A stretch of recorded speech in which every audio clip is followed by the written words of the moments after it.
2023 की, जिसको लेकर बीजेपी की तैयारी अब जोरों पर चल रही है। 15 दिन में दूसरी बार मध्य प्रदेश आ रहे हैं अमित शाह और इस बार भी रात में ही सियासी रणनीति बनने वाली है। प्रमुख नेताओं के साथ आधी रात तक ये प्लानिंग चलेगी और रात 8 बजे से 11:30 बजे तक ये बैठक होने वाली है। तो रात्रि विश्राम भी केंद्रीय गृह मंत्री अमित शाह यहां पर करेंगे और इलेक्शन का रोड मैप तैयार किया जाएगा। तो बता दें कि चुनाव समितियों पर मुहर भी लगेगी और कई बड़े नेताओं की जिम्मेदारी भी इसमें आज तय हो सकती है।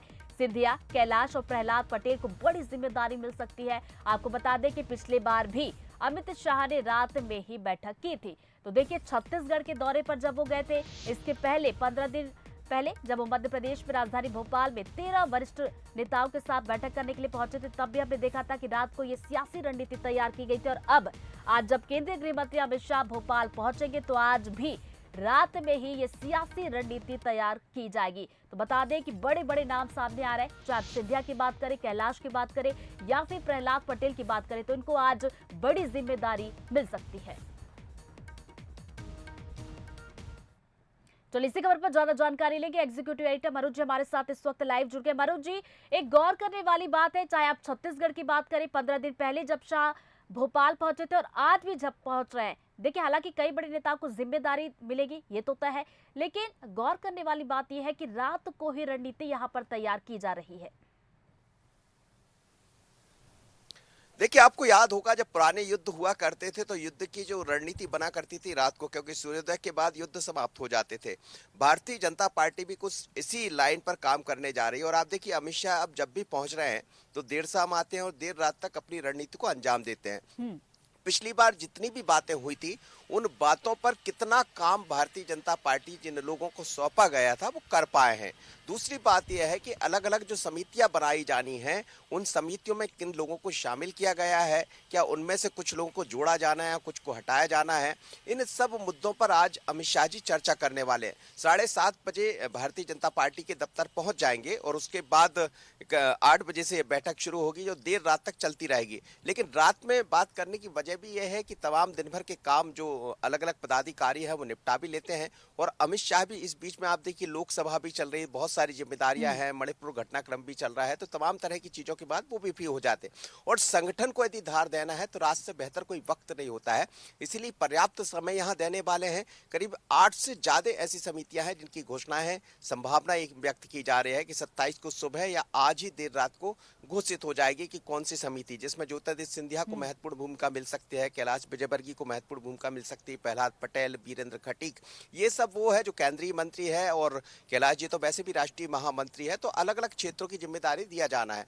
इसकी रणनीति खाका पिछली बार जब बैठे नरेंद्र सिंह तोमर, भूपेंद्र यादव और अश्विनी वैष्णव, मुख्यमंत्री शिवराज सिंह चौहान, बीडी शर्मा, हितानंद शर्मा, तो इन्होंने उसको अंजाम तक पहुंचा दिया। लेकिन अब उसको बारीकी से अध्ययन करना है, इसलिए अमित शाह जी आज पहुंचे। लेकिन आज की रणनीति के बाद बिल्कुल साफ हो जाएगा, क्योंकि कांग्रेस भी एक अलग रणनीति के साथ आगे बढ़ रही, तो उन मुद्दों पर भी चर्चा होना है। तो आज की बैठक बहुत ही महत्वपूर्ण है और रात में यदि कोई रणनीति तैयार होती है तो निश्चित है कि उसका लाभ सुबह सूर्योदय होने के पहले दिखाई देगा। तो इसी तैयारियों के साथ अमित शाह बढ़ने वाले और मौका है, क्योंकि 3 राज्यों के चुनाव होने हैं, जिम्मेदारियां बहुत है, तो जब भी वक्त मिलेगा हर 15 से 17 दिन में, ऐसा कहा जा रहा, अमित शाह अब यहाँ आते रहेंगे। यानी पूरी तरह मध्य प्रदेश के चुनाव पर केंद्रीय गृह मंत्री अमित शाह की नजर है।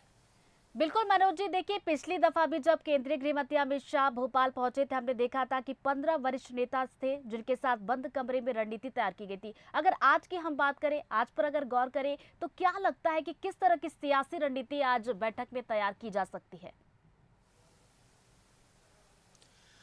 देखिए, पहला तो यह है कि अमित शाह जो कुछ काम बता गए थे तो वो काम, जैसे ज्यादा से ज्यादा लोग यदि भारतीय जनता पार्टी का रुख कर रहे हैं, हम देखा है इस बीच में जैसे ही अमित शाह गए तो कई लोगों ने कांग्रेस का दामन छोड़कर भारतीय जनता पार्टी का दामन थामा। तो एक रणनीतिक तौर पर जनता और कार्यकर्ता के बीच में दबाव कि अभी भी भारतीय जनता पार्टी के साथ लोग जुड़ना चाहते हैं।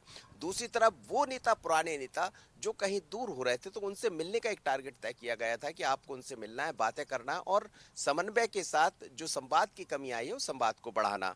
तीसरा, ऐसे कार्यकर्ता जो घर में बैठ गए जाकर, उनको काम में लाकर सक्रिय करना। तो ये सब रणनीति का हिस्सा और आज भी इन्हीं सब कामों पर जितना काम भारतीय जनता पार्टी के जिम्मेदार लोगों ने किया, आज भी बैठक में 13 लोग शामिल होना है जो पिछली बार शामिल हुए थे। कहा यह जा रहा है कि इस बार पंकजा मुंडे भी पहुंच सकती है, तो एक नया नाम इसमें शामिल किया जा सकता है। हालांकि वो उसी रणनीति का हिस्सा है, लेकिन पिछली बार बैठक में नहीं आ पाई थी, तो संभावना ये है कि इस बार वो भी बैठक में आ जाएंगी। मनोज जी, दोबारा मैं आपके पास लौटूंगी। इस वक्त हमारे साथ न्यूज है शरद द्विवेदी जी भी फोन लाइन पर जुड़ गए, उनसे भी बातचीत कर लेते हैं। शरद जी, देखिए पिछली बार भी हमने चर्चा की थी कि सियासी रणनीति तैयार होगी, लेकिन आपने भी यहाँ पर देखा होगा कि रात को ही ये रणनीति तैयार की जा रही है। अब बड़ी बात यह है कि रात को जब ये रणनीति बंद कमरे में तैयार की जाएगी तो कौन से वो बड़े चेहरे होंगे जिनको क्या क्या जिम्मेदारी मिल सकती है?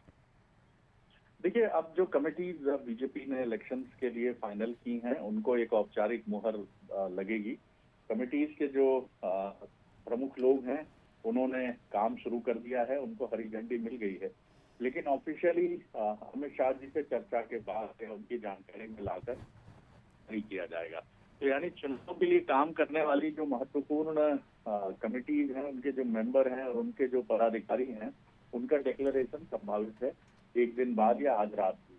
दूसरी महत्वपूर्ण बात जो आपने भी कहा, ये रणनीति बैठक रात को क्यों?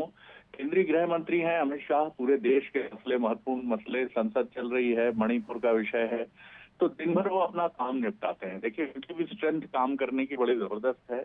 दिन भर दिल्ली में काम निपटाकर देश के विषय देखते हुए लोकसभा की भी रणनीति का जिम्मा उनके पास है।